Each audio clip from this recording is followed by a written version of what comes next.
Well, he's trying to help her realize her dream of being a dancer, and so he helps her escape, and then you know, go do that. But also he, on the, you know, kind of in a side plot, is becoming an inventor, and working under an esteemed inventor, and mostly what he does is make problems in the room, like, you know, things start exploding, or he starts, you know, ruining well-made plans, and so he's kind of a dummy, but then he ends up redeeming himself, and I think he might end up being the inventor of our times.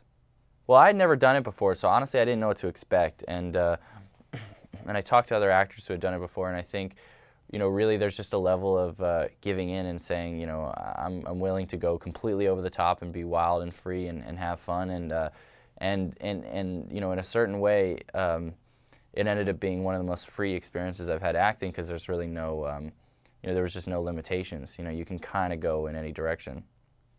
Well, you know, I know Elle and Maddie outside of the movie, but honestly, I ended up doing my whole part alone. So I'm on a poster with a bunch of people I've never met before. But I'm big fans of them, and when I got to see the movie with Mel Brooks's voice, I call him Mel. I've never met him before. But when I got to see his, you know, his voice in the movie, there were so many things that were definitely added by him. You know, little jokes, and those things kind of make the movie sing. I think my favorite scene with me in it is probably when Elle's character comes to visit Victor in his, you know, where he's working with this famous inventor, and he sort of walks around the room trying to be suave and manages to break and explode everything in the room. And that was probably the most fun to do, too, because it was a lot of like, ow, wee, ah!